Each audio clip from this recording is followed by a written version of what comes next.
This is part 6 of a series we're calling SuperMan, What Makes Jesus the One. If this is your first time here, don't worry. It's not like walking into a movie halfway through. Every sermon, every message stands on its own. And my baseline minimum hope for this series is that at a minimum, you grow in your understanding or awareness of who Jesus was as a man.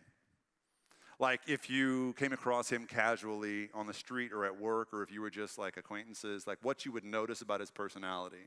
Because we know some things are true about Jesus for sure. Like no one argues, even the most hardcore atheist really doesn't argue anymore that Jesus existed. You know, like we know he existed. We know he was a Jewish man in the first century. We know that he was probably poor. We know that he was a stonemason or a carpenter. We know that he had a family. We know that he had brothers and sisters. We know he made a living. We know he had appetites. We know that he died on a cross. All these things historically are things that we know. And so there are things you can know for sure about Jesus. So if anybody ever asks you, can I know Jesus for sure? The answer is yes. He was a historical guy who really lived. So at a minimum, I hope you come away from this series with a greater understanding of who he was and what you would notice about his personality if you just came across him. But best case scenario, there's more going on here than that, right? My real win here, like my best hope for this series is that some of you experience a kind of awakening, an eye-opening moment where you realize that not only can Jesus be known, but you like him so much that you're compelled to follow him, to spend your life imitating him, so that everything we talk about, you want more of, right? So every week we talk about a different personality trait. I hope you leave here wanting to become more like that.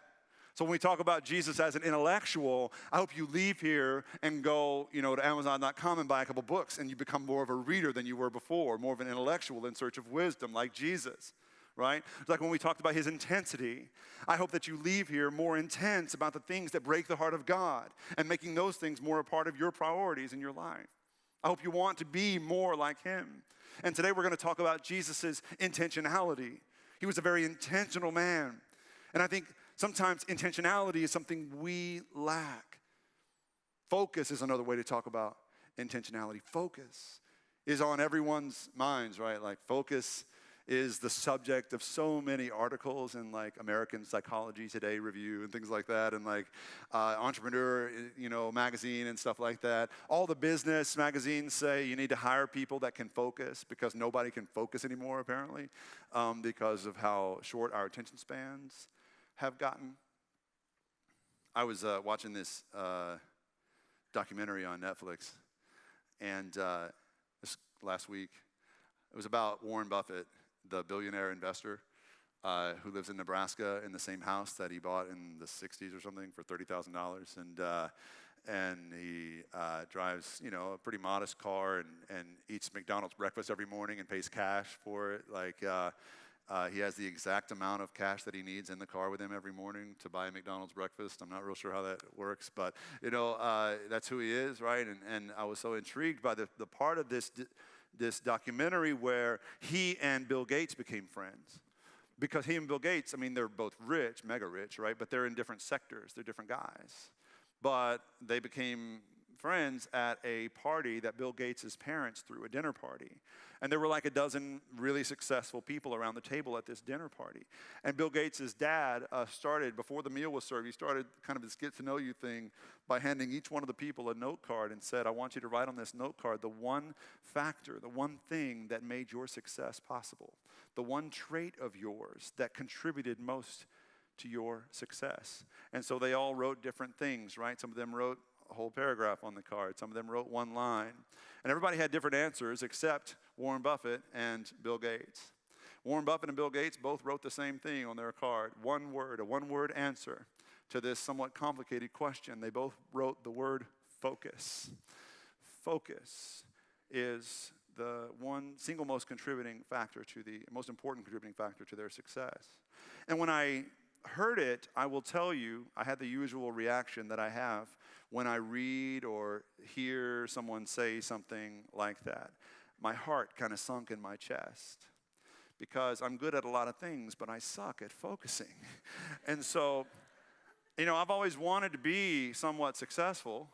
I don't think there's anything wrong with wanting to be excellent at whatever it is that you're doing. I've always wanted that, but I've always been told since I was very young that focus was not a strength of mine, that I was unable to focus. And, that's just kind of who I've always been, I guess. I've always been told that's who I am, and it's true to some degree. I'm the guy that gets on the computer to find out more about Bill Gates, as I did this week, and this is all a true story, what I'm about to tell you. I Googled Bill Gates because I wanted to know more about his life, and particularly about his faith, because I had heard he was an atheist, but I wanted to be sure. And so I went on Google and said, Bill Gates wiki, and one of the first things I read about Bill Gates is that he loves the opera, which reminded me that my wife has been begging me to take her to the opera for a few months. And so I opened a new tab and started searching for opera tickets. I was like, you know what I mean? I was like, well, Valentine's Day is coming. I don't really have any plans. I mean, I don't tell her I said that, but I don't have any plans. And I thought maybe I could take her to the opera, and that's my win on Valentine's Day. And so I started, searching for opera tickets for the Houston Opera, and I was shocked. I had no idea how expensive the opera is. Did y'all know that? I had no idea how expensive. I thought it would be like, an Astros game. It is not like an Astros game. And, and you got to buy a tuxedo or something, I guess, because I don't have one of those either. So, and I was like, I've never understood. I didn't see that coming. And I guess it's because I've never been to the opera, not just the Houston Opera, but like any opera. I've never been to an opera, right? So, and I started wondering in that moment, like, why have I never been to an opera? Like, why did my parents not expose me to the opera? Do they not love me, or, you know what I mean? Like, and then I started thinking, well, maybe they were just poor. And so I searched for that book, Rich Dad, Poor Dad, and I wanted to read up on it. And I thought, well, maybe, it's because we grew up in Red Lick, and there's not really an opera to speak of in Red Lick, Texas. And that got me to thinking about my childhood, and like how I was raised out in the country, and how much I appreciate the fact that I was raised on dirt roads, and I could just leave in the morning and come back by sundown, and nobody really worried about me. It was such a freedom that I had when I was a kid. And so I decided to see what Red Lick has become since I left it. And so I Googled in another search tab, Red Lick, Texas. Because when I was there, the population was 250 people, tiny little town. But I was shocked to find that Red Lick has grown to over 1,000 people in population. Can you believe that? 400% growth since I was there as a kid. And they've even got paved roads and things, less cows, I guess. And I don't know, but like a lot has changed in Red Lick, Texas. And then I thought, oh my gosh, Eric, I spent 20 minutes searching Red Lick, Texas. I got to get back on task. Focus, Eric, focus. And so I got back to shopping for opera tickets. And so there's another opera. The one that's there now is sold out, but there's another one coming in April. And the picture of the one on the Houston Opera's webpage, like the picture of it looked like there were stormtroopers in this opera. And I was like, I know there's no such thing as a Star Wars opera, but man, if there was, that's an opera I would go to, right? And so, of course, I had to figure out if there's ever been a Star Wars opera. So truly, you can check my search history. I open another tab and search for Star Wars opera. There's no such thing as a Star Wars opera, but there's something called a Star Wars space opera that you can buy on Amazon for $39.99. And it looks something like this. You don't know the power of the dark side.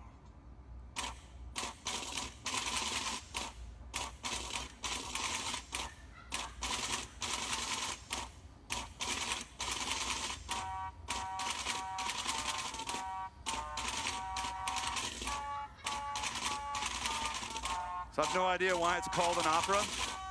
It doesn't even look or sound like an opera, but this is a Star Wars space opera, and it can be yours.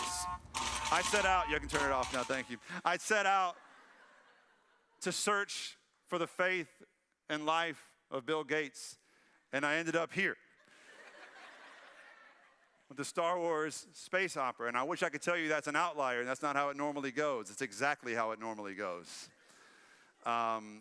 When I'm feeling, a little bit unfocused, that's exactly how it goes. And I've always been that way, a little bit of a daydreamer. I guess a good way to put it is I'm a creative, but that's being generous. When I was in school, right, the lecture would start and my mind would go down this rabbit hole, right? And I would be out for the whole class. Like I was there, but I would just be checked out for the whole class, right? And so it was really hard for me to focus. I was told that I was just bad at focusing, and so they diagnosed me as ADD, and they put me on medication. And this is not an anti-medication sermon. You'll never get that from me.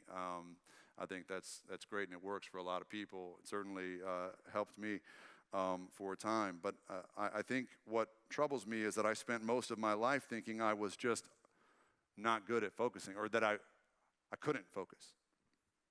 And what life has taught me, what I've learned over time, more recently, I've learned that focus isn't a static skill. Focus isn't something you're necessarily born with or without. So it's not a gene that you either have or don't. And if you have it, then you're lucky, and if you don't, then you'll just never figure it out. Focus is, I think, more accurately thought of as a muscle that can be strengthened and stretched. And some of you might be born, I don't know, with a greater proclivity or tendency to focus more. Maybe you have a stronger, focus muscle DNA. But all of us are born with that muscle, and all of us are able to strengthen and stretch it and to grow in how we are intentional, to grow in how we are focused, and how we prioritize and live our lives. Now, in my experience, focus isn't about being a static skill, something you're born with. Focus is all about purpose. In my experience, I don't know if it's the same for you, but the times that I struggle the most with being focused is when I don't have a clear purpose in front of me, or when the mission that I'm on is just not compelling or interesting or inspiring to me. You ever been there? Where you just kind of drift? And this is how some addictions start, right? When you just feel idle in whatever season you're in because the purpose that you're supposed to have, it just seems unclear or muddy, and so you have 1,000 different directions you could go, and you just decide to stay where you are instead, or go somewhere else. And if the mission that you're on is just not compelling, or you don't believe in it, you don't feel it, then it's very easy to become, an unfocused, unintentional person. That is my experience anyway. That's how we fall into those Google rabbit holes. But I will say this: what I've learned is that when my purpose is clear, and when my mission is inspiring, I'm not just focused, man. I'm a force to be reckoned with. I'm a warrior. Like, I can't be stopped. I get out of bed thinking about it. I obsess over it. I'm 100% in. And so maybe my problem all along wasn't focus. Maybe my problem was a sense of purpose.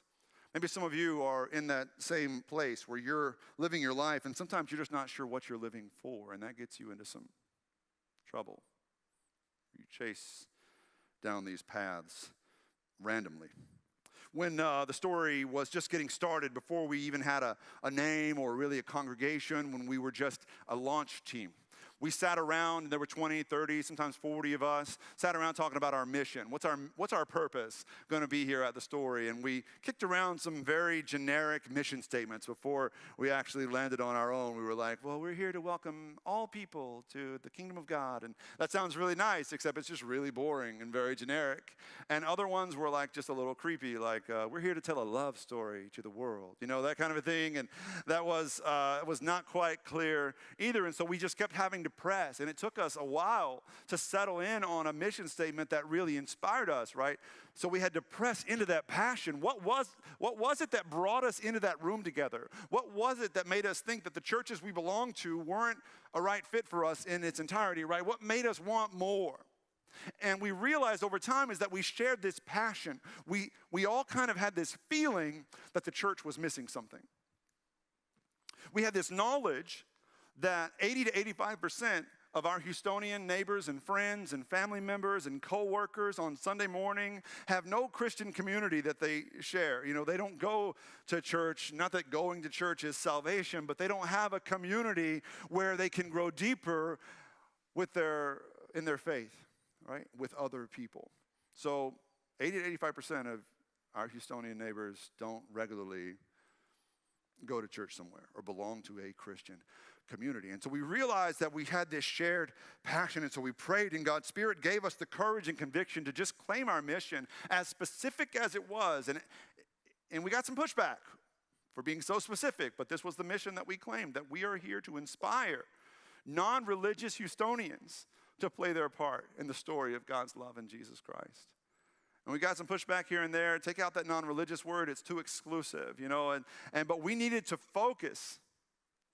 We needed a specific purpose to rally around, and we knew that it was non-religious people, nominally religious people, spiritual but not religious people, agnostics, atheists, and people that just check none on the religious affiliation box on the census data. We knew that's who God was calling us to reach, and we knew that was our passion that set our hearts on fire. It gave us focus. Every day since we named this mission, I get out of bed thinking about it. This is the first thing I get out of bed thinking about, is how am I going to lead this church in a way that we reach more non-religious people and inspire them to play their part in the story of God's love in Jesus. Every time Adrian chooses the songs on a Sunday morning, this is the thing that he thinks about, this mission. How can we sing songs in a way that leads non-religious people to be inspired to follow Jesus? Every time we meet as a staff, our leadership, our volunteers, we all rally around this cause. We all want to answer the one question: how can we bring more non-religious people into relationship, active, meaningful relationship with Jesus? I've realized something over the last 2 years, you guys. It's been an awakening for me. You don't need to be a type A, super organized person to be focused.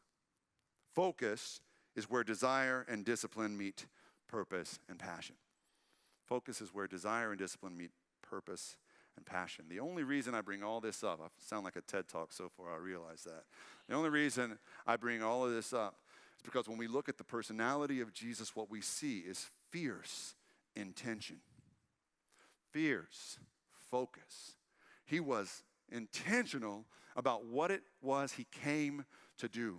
And so for us, it's very important when we understand Jesus, when we look at his life in the Gospels, that we know what his purpose was. Otherwise, we'll misinterpret what we read or what we hear about Jesus. Because I'm concerned about how we think of Jesus' purpose sometimes. When you think of Jesus' gatherings, like when he was teaching, I'm concerned that we misinterpret what was happening, and we think that Jesus was some kind of a celebrity, like a faith healer, kind of rolling into town like a circus.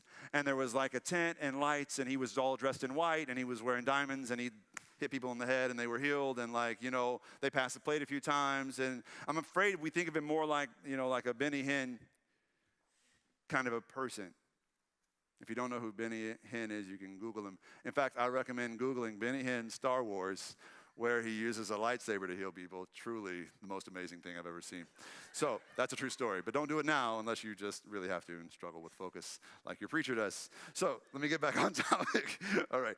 So when we look at Jesus, we need to know that he healed people, but healing was not his purpose. That's not why he got out of bed in the morning. Jesus drew crowds, large crowds, but that's not what set his heart on fire. The crowds, popularity, fame, it wasn't his purpose. He tells us clearly what his purpose was. One of the places that he tells us is in Mark chapter 1. And you can turn to Mark chapter 1 if you'd like in your Bibles, if you have one. If you don't have a Bible, please take a free one from the lobby on your way out, or just get up now and go get one if you need to. Those are free, and those are donated to us, and we'd love to make them yours. Mark chapter 1, 32 to 39. It's also on your study guides or on the screens. That evening, people brought to Jesus those who were sick or demon-possessed. The whole town, this is Capernaum, the whole town gathered near the door of the house he was in. He healed many who were sick with all kinds of diseases. Early in the morning, well before sunrise, Jesus rose and went to a deserted place where he could be alone in prayer. Simon, that's also Peter, Simon Peter, right? And those with him tracked him down.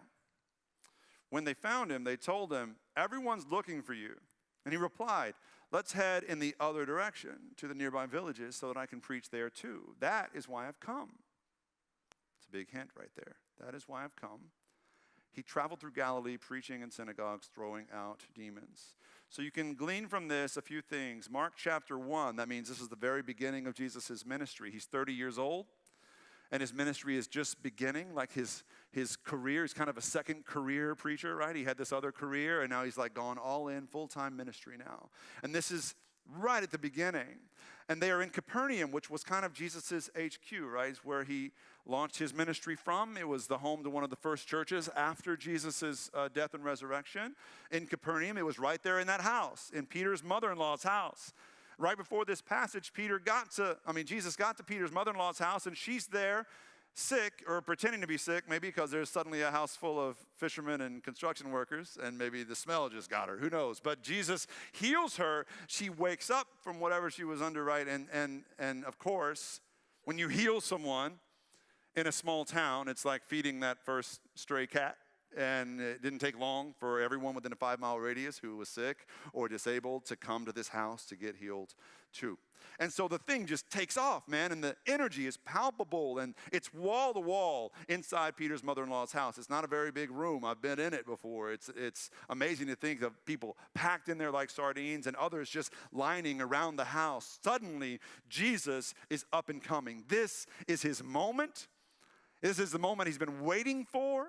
He's suddenly going to be one of the most famous people in all of Judea. He's going to be a celebrity, right? And his disciples are just relishing their new role as the celebrity's entourage, right? They're like the Secret Service. Peter's like wearing shades and bumping people back, and he's thinking like this is their new life. The most famous guy in Judea is our boy. And so this is the moment, right? You can just imagine everybody buzzing in town. His town is set on fire by Jesus and his healing and his teaching. So what does Jesus do? He slips out the back door. He escapes. I picture it like Jesus says, you guys, I got to use the bathroom just a second. And he goes to the bathroom and he climbs out the bathroom window and doesn't come back. And after a few minutes, the disciples are knocking on the door like, Jesus, and then they break it down and there's nobody in there. And so they have to come out and make an excuse for him. And they tell the ravenous crowd, he's going to be back. He just needs a break. He'll be back on stage momentarily. Let's bring up our opening act, John the Baptist. Come back, this kind of a thing to kind of keep people going, right? And so then it says Simon Peter and the others, they tracked him down, is the way the version we just read says it. It's actually a very common word that meant hunted. They hunted Jesus, like you would hunt an animal. They hunted him. This was not a casual search. Jesus, it wasn't like they hunted him. And they were angry and upset and incredulous that Jesus would run from his success like this. We know this because when Peter finds Jesus, what does he say to him? Peter finds Jesus and says, everyone's looking for you. This is it, man. We're going to be famous. You're going to be famous, right? That kind of a thing. And he's like missing his moment. Peter can't believe it. But that is not why Jesus came. Jesus said, we got to go to the next town and the next town and the next town because I've got to preach to these people. They need to know my message. Because that is why I have come. This is really, really important for us to understand. Because if you are inclined to believe that Jesus is primarily a miracle man who also happened to have some good things to say, rather than a teacher and a preacher who also happened to do some miracles, whenever the time comes when you need a miracle and Jesus doesn't come through, you're going to be inclined to believe that he was never for real to begin with or that he doesn't care about you. Because that's what he is. He's a miracle worker, primarily, first and foremost.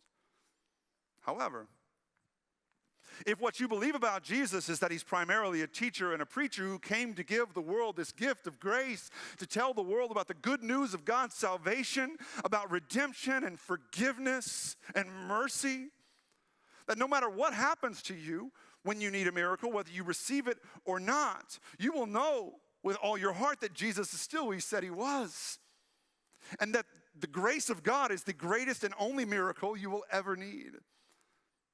And that miracle is true. And so sometimes we get mixed up, and I think we set ourselves up we set our kids up for disappointment when we make Jesus into someone that he's not. As far as Jesus is concerned, the message is more important than the miracles. The message is more important than the miracles. So important, you guys. The message is more important than the miracles. If anything, Jesus did miracles to bring more people close so that he could teach the message. It was a means to an end. Right? So he wasn't some kind of a snake oil salesman or some kind of a tent revival faith healer guy. Jesus was a teacher and a preacher of great depth in giving people substance in this gospel to stake their lives to. So important that we get our heads around that. The message is more important than the miracles. Now, in Luke chapter 14, Jesus' focus comes into even greater clarity. Jesus is hanging out at a party. He's been invited to a party in Luke chapter 14. Luke is the gospel right after Matthew's, and it's a little bit longer, and it came a little bit later. Right after Mark's, a little bit longer, a little bit later than Mark. And it goes into greater detail. And in Luke chapter 14, Jesus has been invited to this VIP party. We don't know why these VIP Pharisees invite Jesus to their party. We don't know if they're trying to trap him into doing something wrong. Maybe they get him give him a little too much to drink, and maybe he says the wrong thing, and they've got him where they want him. Or maybe they're trying to assimilate him into one of them, being one of them, We don't know. But what we do know is that Jesus has a way of making parties awkward. You ever been to one of those parties? I have. Jesus, when he comes up at a party, always makes it awkward. No matter how he's brought up. Any kind of party, Jesus will make it uncomfortable. And so that's what he does at this party. The guys at the party are all trying to be really important, right? And so they all try to sit close to the host at the table. Whoever sat closest to the host was considered a more honorable place at the table. And Jesus just stands there laughing at them. He mocks them and makes fun of them. And when you mock and make fun of people that think they're very important people, you suddenly have their undivided attention. And the room falls dead. And Jesus uses his opportunity to tell a story to a bunch of VIPs at a dinner party. And this is how he starts his story, y'all. In Luke 14, verse 16, he says, "One time, there was a certain man who threw a dinner party." He's telling a story about a dinner party at a dinner party, so you know it's about to get real uncomfortable up in here. And he says, the host of this party sent a servant out into the city to tell all the invited guests. These were guests that had already received their save the dates, the pre-invited, invitations, whatever. And he wanted them to know that it was time, that dinner was ready. Let's party, let's go. It's all prepared. You don't have to do anything or bring anything. Just come and party. And so the servant goes out and tells the people that were invited about the party, and they all have their excuses. And the invited ones are, they're representative of these religious people that were in Jesus' hearing. And the first one said, "Hey, I'd love to come. I'm really sorry. I bought some land, and I got to go see this land." And the guy's like, "You bought some land? Like, what do you think land looks like?" That kind of a thing. And then the second guy is like, "I bought some oxen, and I got to go see my oxen." And the guy's like, "Seriously? You bought oxen, and you got to go see oxen? All right, go ahead." And then the third guy's like, "I got married, and my wife told me I got to be home." And he was like, "Okay, I get it. I totally get it. Go ahead and go home." And then he goes home. The host goes and tells, or the servant goes and tells the host, "No one that you invited has come to your party." And the dinner party host, he's furious and he's heartbroken. And he immediately sends the servant back out into the city. He says, "Go back to the city, but go to the city streets and go into the back alleys in the city and invite everyone you meet to my party. Go and invite everyone you meet to my party. Anyone within earshot of you should know about this party, and they should know that they're invited." And the servant goes out and does that, and he comes back to the host and says, "I've done that, and everybody that heard me, they've come to the party. They all are ready to feast with you at this dinner. But there's still room at the table," he says. "Not every place is taken." And so the host tells the servant, "Go back out again, go to the highway, follow the highway out into the countryside, go to Red Lick, Texas and places like it, and invite everybody that you can in the countryside to come back and party with me, because my house must be filled. Invite as many as you can until my house is full." And he does that, and he fills the house with guests. And Jesus is clearly telling his audience here that God won't stop One way or another, God's going to fill his house. And that Jesus has come indeed to fill the house of God. And nothing will stop him from doing that. He's going to fill his Father's house with or without religious people. And he says this in front of a bunch of the most religious people in his life. People that already said they want to kill him. But nothing was going to stop Jesus. He was too focused. And he said, my house will be full. Now, I wish I could tell you that's where Jesus stopped offending people. But in the very next paragraph in Luke chapter 14, he continues with maybe the most difficult teaching of his in all the Gospels. Here it goes. Luke chapter 14, verse 25 to 33. Large crowds traveled with Jesus. So I guess this is the next scene, right? Turning to them, Jesus said, if anyone comes to me and doesn't hate his father and mother, wife and children, brothers and sisters, yes, even their own life, such a person cannot be my disciple. And whoever does not carry their cross and follow me cannot be my disciple. Because suppose one of you wants to build a tower, won't you first sit down and estimate the cost to see if you have enough money to complete it? For if you lay the foundation and are not able to finish it, everyone who sees it will ridicule you, saying the person began and wasn't able to finish. So Jesus is saying, count the cost before you come follow me. You ever gotten into anything that maybe you didn't know what you were getting into until after the fact? Like a church or Westview Little League? Jesus is saying following him can be like that sometimes. Counting the cost is truly important. Now, here he goes again, right? Making things really awkward. I imagine the people that were following him. Jesus says, you got to hate your family to follow me in front of a bunch of families that were following him. I imagine like a newlywed couple, like so romantic and like puppy love, holding hands, like following Jesus together, and this is so nice. And Jesus is talking, and then Jesus says, you can't follow me unless you hate your wife. Can you imagine like pulling his hand back and like inching away from his wife? Or imagine a mother with her new baby. During Good Father, I sat right out there and held my daughter as we sang Good Father, and I heard her singing Good Father, and I knew she wasn't talking about me.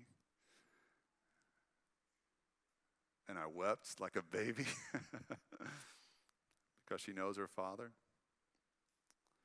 But man, the thought of hating someone that close to me, that's tough. Now, parents of teenagers are a little more comfortable with the idea, which is okay because teenagers are just as comfortable with the idea of hating mom and dad sometimes. So it's a mutual feeling. But we know how challenging and off-putting this is. What is Jesus saying? I think we know. He's saying you can't love him halfway. You can't authentically love Jesus casually. You can't love everybody else just like you always have and just kind of fit Jesus into the side of it. That's not how it works. Because when you know Jesus, when you know who he is, when you comprehend what he did for us, when you grasp the immensity of it all, what it meant for God to die on a cross and go to hell for us and overcome death for us, when you understand the depths of what he did for you, there is no way to love him back halfway. Now, it is impossible when you know that to love anyone or anything more than him. Now, does Jesus really want you to hate your parents or hate your kids or hate your siblings or, your brothers and sisters? I don't think so. But I think what he's teaching us is that when you fall in love with him, You will find yourself falling so deeply in love with him for what he's done for you that your love for God will so outshine any love, any other kind of love that you've ever experienced or expressed before. Your love for God will be so great and so deep and so wide that every other kind of love you've ever known might as well be hate by comparison, because your love for God is so great. It doesn't mean hate everybody else or just isolate yourself. What it means is that when you love God, his love fills your heart, and he loves your wife and your kids and your brothers and sisters through you, and in a way you love them even more than you ever could have with your own broken heart. When you fall in love with God so deeply because of what he did for you on the cross, no other love begins to compare. Now, I know still some parents will find this disturbing, and I understand it, but I want you to hear me, parents, real quick. I'm not going to do a parenting sermon series because most people at the story don't have children yet. But listen, I got to tell you something, parents. If you want to make sure your kids become adults who have no faith to speak of, if you want to ensure that your kids grow up believing that church is irrelevant to them and Jesus doesn't matter, if you want them to grow up checking none on that religious affiliation box or sleeping in every single Sunday morning, let them see you call yourself a Christian and then prioritize everything else above Jesus. Let them see you call yourself a Christian and then love money more than Jesus, or love football more than Jesus, or even love them more than Jesus, because children, more than anyone, they've got a nose for hypocrisy, and they'll see right through you. Because children, more than anyone, know you can't love someone like Jesus halfway. And when you love Jesus all the way, children, more than anyone, will know it, because they'll see Jesus in you when you're that intentional and that focused. I have a friend who's a part of this church. He's one of the most intentional and focused men I've ever known. He owns Krav Maga Houston, which is a local fitness and self-defense gym. He is focused on his mission to love Jesus and make Jesus known, especially to the men in his life. His name is CJ, and of course, true to form, CJ isn't here today because he's teaching children's church as we speak. He is the Goliath of our children's church team, literally and figuratively. He's a giant man. And our storytellers team, our video team, asked him to sit down and share part of his story with us, and I'd like you to see what he had to say about part of his faith journey. So this is CJ. I don't really remember a time that I didn't have faith or didn't believe in God. And that's a little bit unusual, I think. I was deeply connected to nature and creation as a kid. And it's just always been something that made really deep intuitive sense to me. More recently, my wife and I had twins. They were born very early with substantial complications. Our smallest twin was 1 pound and 14 ounces. They weren't really sure he was going to make it out of utero. And when they pulled him out, he was in the level 3 NICU. For me, when there's a substantial challenge in my life, when you're worried about your children dying or you're worried about your children being okay, I tend to get a little quiet. Emotionally, spiritually, I get very still. And obviously pray, and just try to hold a calmness about me while I'm waiting for the answer. The events that unfolded from the time they came out until 10 minutes ago are miraculous. So we, as a family, we recognized the hand of God in our life, the immense amount of grace and mercy that we've received, and we're trying to respond to that. I think doubt's a natural part of faith. For me, I try to recognize that there are almost two voices in my head. There's the voice that I choose to articulate to myself, and there's the voice that just kind of talks without any permission. And that's the voice that typically will sow the seeds of doubt. And I recognize that pretty quickly. I think the difficulty for most people is that no matter what you read or what you hear, that's outside of you. When people go on searching for something or a faith journey, my view is that they tend to gather all the outside information, and they never really go looking inside for what they believe. And they never sit down and take any kind of consistent time to pray and see if there's something there. It's interesting when we depict Jesus in paintings, this skinny little guy that looks pretty frail. Most people don't recognize that he was a carpenter or a stonemason, and probably was an alpha male. The courage that Christ showed the night before his crucifixion, and the courage to go through that, to me is something that's hard to comprehend. I think the thing that strikes me, I was at a red light and I realized, give me a second. I realized if all the world was perfect and I was the only one that needed saved, that he would have done the same thing for me, just me, or just you. And that's powerful. So when you consider that, the way you treat other people will change. C.S. Lewis once said that courage is every virtue at its testing point, and I think that Christ lived that. If all the world was perfect and I was the only sinner, he would have done everything that he did just for me and just for you.